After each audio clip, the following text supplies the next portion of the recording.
Je commence ma journée avec un tuk-tuk qui ne coûte pas cher et qui va me permettre de me déplacer à mon premier point de visite dans ce sidecar de luxe, le parc José Rizal, avec la statue toujours bienveillante du premier révolutionnaire de l'histoire des Philippines qui a tué Magellan. Regardez l'intelligence des Philippins qui concentrent les pigeons dans des pigeonniers. Et oui, comme ça on concentre les crottes. Calqué sur des plans du XVIIe siècle intramuros, des remparts qui encerclent cette ville espagnole. Les Américains d'ailleurs, pendant leur présence, vont en faire un terrain de golf tout autour. À l'intérieur de ce intramuros, des églises baroques incroyables, des façades de portes sculptées, avec la statue de Saint-Augustin, et bien sûr, n'oublions pas le détail devant le lion chinois. Eh oui, nous sommes aux Philippines. Des casas, en veux-tu, en voilà. On en a visité une, rappelez-vous, à Cebu. Tiens, je fais un coucou à celui qui répare les lignes électriques. Un coucou aussi à ceux qui se déguisent en espagnol, en garde espagnole, qui sont partout dans la ville. Et puis regardez ça, on prend une vieille façade, on garde des éléments de façade et on reconstruit à partir de tout.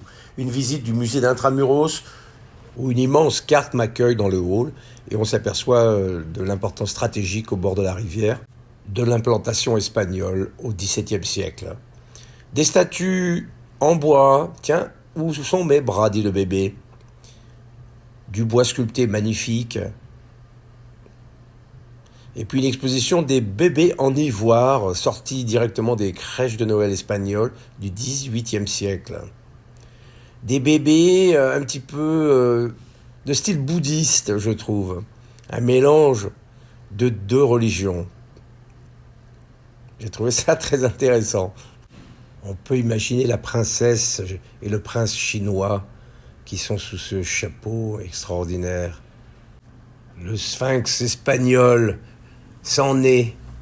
Et oui, la Vierge Marie fait l'objet d'une vénération aux Philippines très important. Le fort Santiago, tout situé tout au bout de ce intramuros, témoignage d'une guerre en 1945, la libération par les Américains contre les Japonais, un lieu terrible où il y a des centaines et des centaines de morts qui sont retrouvés, entassés.